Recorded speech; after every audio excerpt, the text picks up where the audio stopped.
राज्याचे सार्वजनिक बांधकाम मंत्री नामदार शिवेंद्रराजे भोसले यांनी आज मुंबई गोवा राष्ट्रीय महामार्गाचा पाहणी दौरा केला आणि आता स्वतः लोकशाही सोबत आहेत। स्वागत आहे आपलं लोकशाहीमध्ये। मुंबई गोवा राष्ट्रीय महामार्गाची आपण सार्वजनिक बांधकाम मंत्री म्हणून पाहणी करताय, नेमकी कशी परिस्थिती आता? सर, परिस्थिती जी आहे ते मी मगाशी सांगितलं, पहिलं जे पॅकेज आपलं आहे ते साधारण मार्च एंड पर्यंत पूर्ण होते। त्यातलं साधारण 42 किलोमीटर आपलं होतं, 41 किलोमीटर झाले। एक व्हेकल अंडरपास आहे, त्याचं आता पूर्णत्वाला मार्च एंड पर्यंत जाईल। आता पुढचे जे काही हे आहेत ते आता आपण त्याची पाहणी करत चालू आहे, पण मला NHI आणि PWD दोन्हींचं आहे की मे एंड पर्यंत बहुतांशी जे अडचणीतले हे आहेत ते पूर्ण झालेले असतील आणि या गणपतीमध्ये रस्ता जो आहे हा मुंबईकरांना, कोकणवासियांना चांगल्या पद्धतीनं वापरण्याच्या परिस्थितीमध्ये असेल। राजे, आपण जे अधिकारी आहेत नॅशनल हायवेचे आहेत, आपल्या विभागाचे आहेत, नेमका काय सूचना केल्यात? नाही साहेब, सूचना एवढ्याच केल्यात की मे एंड पर्यंत, कारण पुढे पाऊस सुरू होणार, इकडे कोकणातला आधी पाऊस लवकर चालू होतो, मे एंड पर्यंत गणपतीसाठी जे आपल्याला काही करता येईल रस्त्याची हे म्हणजे सुस्थितीत राहण्यासाठी ते सगळं करा।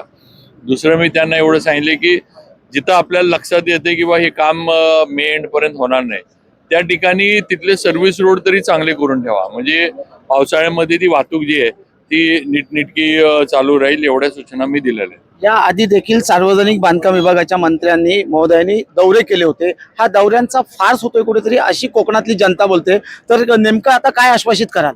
सर, दौरे चव्हाण साहेबांनी पण या रस्त्यावर लक्ष घातलं होतं, स्वतः गडकरी साहेबांनी त्यांना सूचना दिल्या होत्या, मला पण दिल्या आहेत, मुख्यमंत्री साहेबांचं या रस्त्यावर लक्ष आहे आणि मागं सुद्धा रवींद्र चव्हाण साहेबांनी फार महत्वाचे निर्णय या रस्त्याबद्दल केले।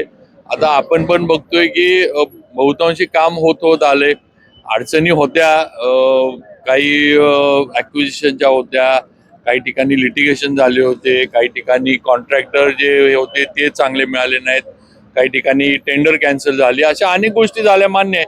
पण आता कामच झालं नाही असं पण नाही, आज बऱ्यापैकी काम होत आले आणि आता अगदी शेवटच्या टप्प्यामध्ये आले आणि ते आम्ही आता लवकरात लवकर पूर्ण करू। ज्या ठेकेदारांनी कामं व्यवस्थित केली नाही, विलंब केला, अशांवरती थेट सदोष मनुष्यवधाचा गुन्हा दाखल करण्याचे आदेश त्यावेळचे मुख्यमंत्री एकनाथ शिंदे यांनी दिले होते, तुमची काय भूमिका राहील? 100% सर, एक तर काम क्वालिटीचं झालं पाहिजे, आपण त्यांना पैसे देतोय।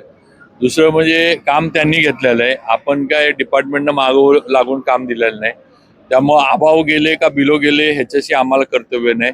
आमचं म्हणणं एवढंच आहे की क्वालिटीचं काम झालं पाहिजे, क्वालिटी त्यांनी दिली पाहिजे आणि जिथं कायद्याची जी तरतूद आहे, समजा जिथं काम होत नसेल किंवा ऍक्सिडेंट झाले असतील कॉन्ट्रॅक्टरच्या दुर्लक्षामुळे, तिथं जे असतील ते कायद्याच्या ह्याच्याप्रमाणे गुन्हे दाखल झाले पाहिजे। निश्चित स्वरूपामध्ये अशा पद्धतीच्या सूचना देण्यात आल्या आहेत की ज्या ठेकेदारांनी या कामकाजामध्ये दिरंगाई केलेली आहे किंवा वेळ काढूपणा केलेला आहे, त्यांची कोणत्याही प्रकारची हायगय न करता त्यांच्यावरती कारवाई करण्यात यावी, असे आदेश देखील सार्वजनिक बांधकाम मंत्र्यांनी दिलेले आहेत। व्हिडिओ जर्नलिस्ट ओम गोरेगावकर सह भारत गोरेगावकर, लोकशाही मराठी, रायगड।